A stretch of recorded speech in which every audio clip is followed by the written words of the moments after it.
નમસ્કાર વિદ્યાર્થી મિત્રો, હું છું આર્યન પટેલ અને તમે જોઈ રહ્યા છો ક્લેવર એકેડમી યુટ્યુબ ચેનલ।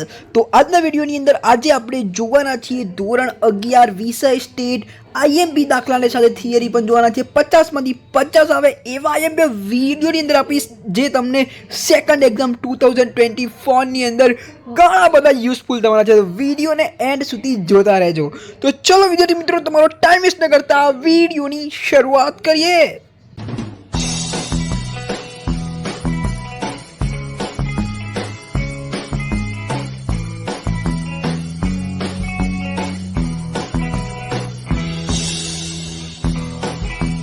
તો વિદ્યાર્થી મિત્રો, વિડીયોની શરૂઆત કરીએ અને પહેલાં હું તમને કહી દઉં કે અહીંયા એકાઉન્ટના આઈએમપી આપણી ચેનલ ઉપર ઉપલબ્ધ છે, એટલે જઈને તમે જોઈ શકો છો। એકાઉન્ટના તમામ આઈએમપી જે છે આપણી ચેનલ ઉપર ઉપલબ્ધ છે અને બીજા ટૂંક સમયમાં આવી જશે ઇકો બીએ સ્ટેટના। ઓકે, અને આ વિડીયોની અંદર આપણે સ્ટેટના જોવાના છે। તો સ્ટેટની અંદર પહેલાં આપણે સેક્શન સીથી સ્ટાર્ટ કરીશું।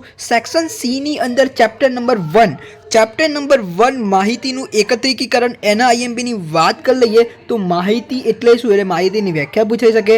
ચલ લક્ષણ એટલે શું, બિન પ્રકાશિત માહિતી એટલે શું, કોક્સ્ટન અને કાઉડન દ્વારા અપાયેલ આંકડાશાસ્ત્રની વ્યાખ્યા, પ્રશ્નાવલીની વ્યાખ્યા અને ગુણધર્મની વ્યાખ્યા, આ બધી તમને મોસ્ટ ઓફ અહીંયા આમાંથી વ્યાખ્યાઓ પૂછાતી હોય છે સેક્શન નંબર સીની અંદર। ઓકે, હવે આપણે વાત કરીએ સેક્શન સીની ચેપ્ટર 1ની વાત કરીએ। હવે વાત કરીશું સેક્શન સીમાં ચેપ્ટર નંબર 5। સેક્શન સીની ચેપ્ટર 5ની વાત કરી લઈએ તો આવૃત્તિ વિતરણની વિષમતા, એમાં સ્વાધ્યાય 5માં વિભાગ સીમાં શું કરવાનું, તો વિભાગ સીમાં દાખલા નંબર 5 થી 11 અને 13 થી 15, બસ આટલા દાખલા કરી દેજો। ઓકે, તો હું તમને કહી દઉં તો હવે આપણે વાત કરી લઈએ ચેપ્ટર નંબર 6ની। તો ચેપ્ટર નંબર 6ની વાત કરીએ તો ક્રમચય, સંચય અને દ્વિપદી વિસ્તરણ। તમને એવું લાગતું છે કે હું આડાવરી આપું છું, આડાવરી નથી આપતો, સેક્શન વાઇઝ આપું છું। ઓકે, સેક્શન સીની આપણે વાત કરી, પહેલાં સેક્શન સીની અંદર ચેપ્ટર 1ની વાત કરી, પછી 5ની વાત કરી અને વાત કરીશું છઠ્ઠા ચેપ્ટરની। તો છઠ્ઠા ચેપ્ટરની વાત કરીએ, ક્રમચય, સંચય અને દ્વિપદી વિસ્તરણ।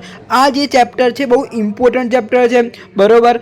આ ચેપ્ટરની અંદર તમને 12માની અંદર બી કામમાં આવશે, આગળ કોલેજની અંદર બી કામમાં આવશે। ઓકે, આ ચેપ્ટર બહુ ઇમ્પોર્ટન્ટ છે, ખાલી એની અંદર યાદ રાખજો કે પી અને સી એટલે કે NPR અને NCR, આની આ બંનેની ગણતરી કરતા આવડી ગયું તો તમને આમાં માસ્ટર થઈ જશો। ઓકે, હવે આપણે વાત કરી લઈએ સ્વાધ્યાય 6માં વિભાગ સીમાં દાખલા નંબર 2 થી 15 સુધી તમે કરી લીધા તો સેક્શન સીની અંદરથી તમને એક પણ માર્ક્સ કપાશે નહીં, એટલે કે ચેપ્ટર 6નો દાખલો તમને આવશે તો તમારે 1 માર્ક્સ કપાશે નહીં। વાત કરીશું વિદ્યાર્થી મિત્રો ચેપ્ટર નંબર 7 નિદર્શન પદ્ધતિ। ચોપડીમાં સ્વાધ્યાય 7માં વિભાગ સીમાં પ્રશ્ન 1 થી 8 અને વિભાગ ડીમાં દાખલા નંબર 13 થી 20। ઓકે, હવે વિદ્યાર્થી મિત્રો વાત કરીએ ચેપ્ટર નંબર 8 વિધેય। તો વિભાગ સીમાં દાખલા નંબર 1 થી 15 અને હવે તો અહીંયા પર વાત થઈ ગઈ ચેપ્ટર 8, 7, ચેપ્ટર 6, ચેપ્ટર 5 અને ચેપ્ટર નંબર 1, એટલે ચેપ્ટર 1, 5, 6, 7 અને 8, આટલા જે 5 ચેપ્ટર છે તમારા સેક્શન સીની અંદર પૂછાવાનો છે। તો અહીંયા સેક્શન સી તમારો કમ્પ્લીટ થઈ ગયો હશે એવી આપણે આશા રાખીએ છીએ। તો હવે આપણે વાત કરીશું સેક્શન નંબર ડી। સેક્શન ડીની આપણે વાત કરી લઈએ તો ચેપ્ટર નંબર 2 માહિતીનું નિરૂપણ, એની અંદર વિભાગ ડીમાં દાખલા નંબર 8 થી 14, 8 થી 8, 9, 10, 11, 12, 13, 14 સુધી કરવાનું, 19મો, 20મો અને 21મો। ઓકે, પછી આપણે વાત કરીશું ચેપ્ટર નંબર 4 પ્રસારમાન।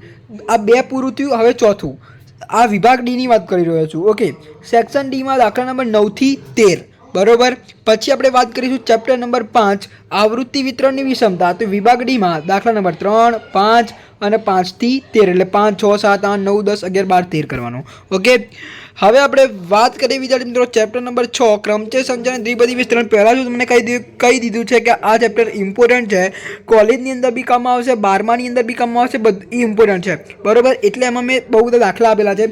સ્વાધ્યાય 6માં વિભાગ ડીમાં દાખલા નંબર 1 થી 10, સ્વાધ્યાય 6.3માં દાખલા નંબર 2 અને સ્વાધ્યાય 6.1માં 11, 12, 14 અને 15।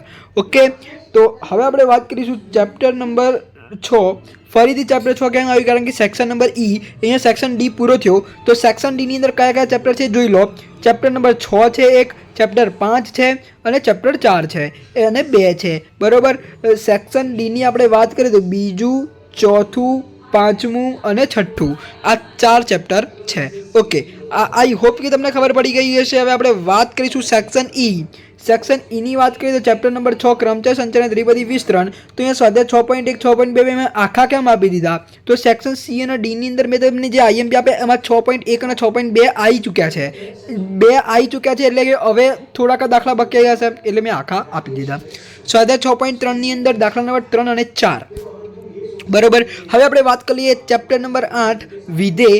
એની અંદર વિભાગ ડીમાં દાખલા નંબર 1 થી 15 અને ચેપ્ટર નંબર 3 મધ્યવર્તી સ્થિતિના માપ સેક્શન એફ માટે.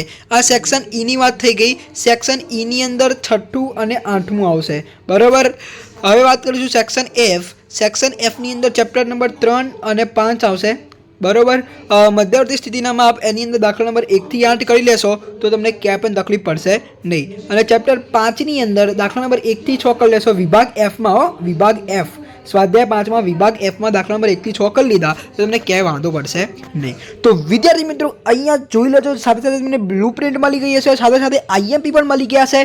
આઈ હોપ કે તમને આ વિડીયો સારો લાગે છે. વિડીયો સારો લાગે તો વિડીયોને લાઈક કરજો. ચેનલની અંદર ના તો ચેનલ સબસ્ક્રાઈબ કરજો. બેલ આઇકન પ્રેસ કરજો. મળીશું નેક્સ્ટ વિડીયોમાં. ત્યાં સુધી good bye, take care, all the best.